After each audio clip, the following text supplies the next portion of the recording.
So in today's lesson, we are going to learn how to rearrange the following equation. Delta G is equal to delta H minus T delta S. We're going to rearrange this to make the subject matter T so that we can identify the temperature in which a reaction is feasible. Now, the temperatures at which a reaction may be feasible can be estimated by considering the range of values for T for which delta G is less than 0. We know for a reaction to be feasible that that delta G has to be negative. So the first step that we always want to do is, because we know that delta G has got to be at least 0, it's got to be less than 0, we write that expression that delta G is equal to 0 to eliminate this from our expression. That then leaves us with delta H minus T delta S equal to 0. So I've got delta H minus T times delta S, keep that in a wee box so you know that it's multiplied, is now going to be equal to 0. We want to isolate the delta T, so we want to get rid of delta H, which means delta T multiplied by our entropy, which is delta S, is going to be equal to negative delta H. It was positive on this side, so we have to take it away from both sides, which would make it negative on this side. We don't want to have a negative temperature, so we want to flip it. So it becomes T delta S is equal to delta H. Because this is multiplied, we need to divide by delta S to get rid of it, to isolate our T. And that would give us this expression here, that T is equal to delta H minus, divided by, delta S. And this is the expression that you'll have to use when you want to calculate the temperature in which a reaction can just become feasible. Now, what we always want to do is we always want to show our units, okay? So on this side, we will do our units.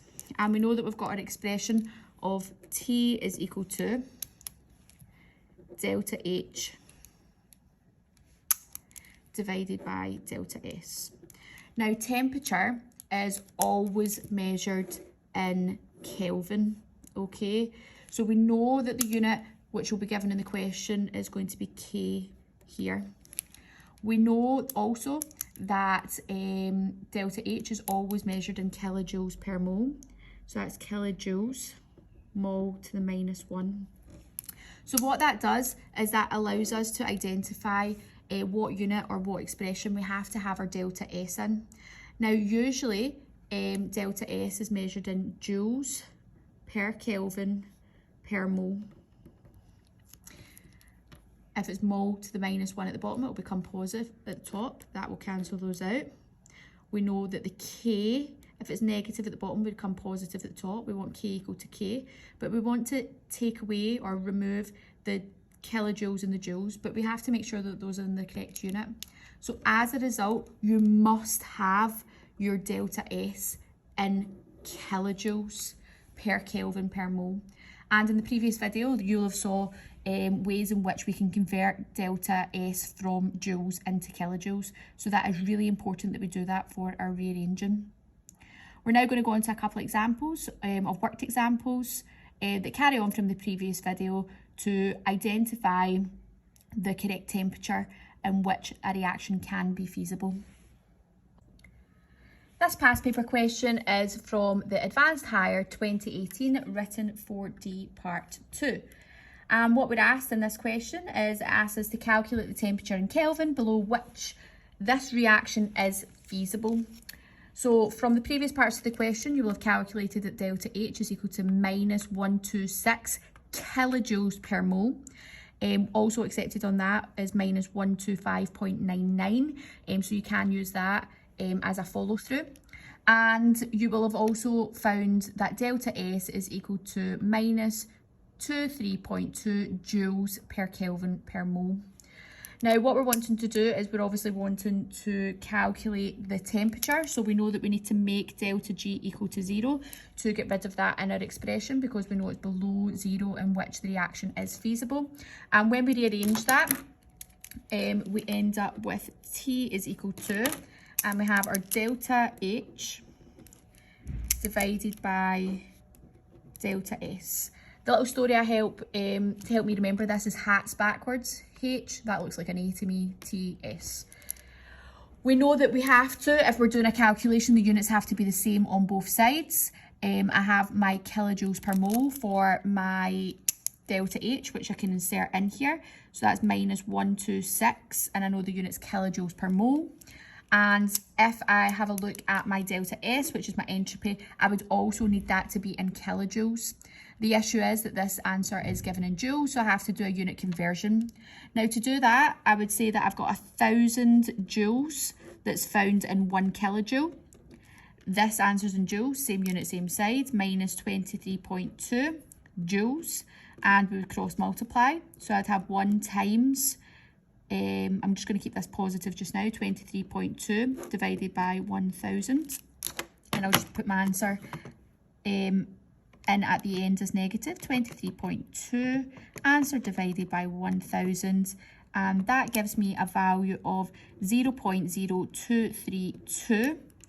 The answer's to be negative, and my units this time is going to be kilojoules per Kelvin per mole. So I insert this number here because remember we need both units to be the same to do any sums. We put minus 0.0232, and then all I have to do now is pop that into my calculator. So my fraction, minus 126 divided by minus 0.0232, and the answer comes out for my temperature is 5431.0, so I don't have to write that in Kelvin.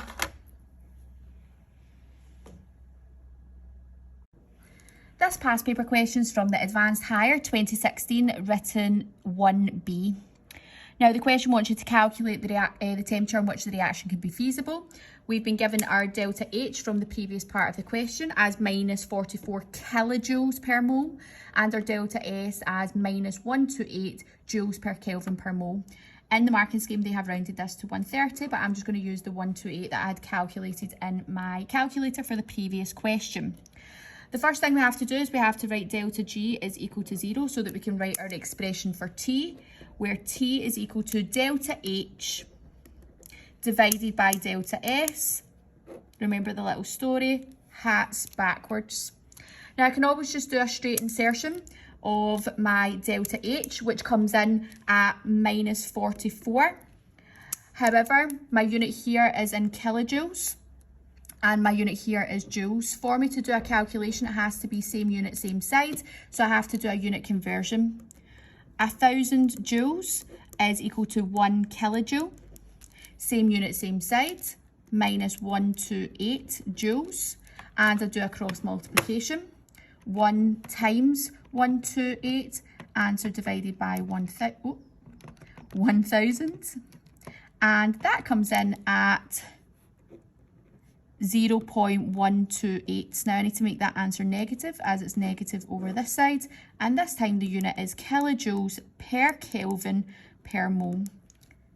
And now we've got both of our units in kilojoules, I can insert this in here. So divide it by minus 0.128. I'm going to pop that into my calculator. Minus 44 divided by minus 0.128, and that will give me a value of my temperature coming in at minus, not minus, 343.75 Kelvin. So we could round that up to 344 Kelvin.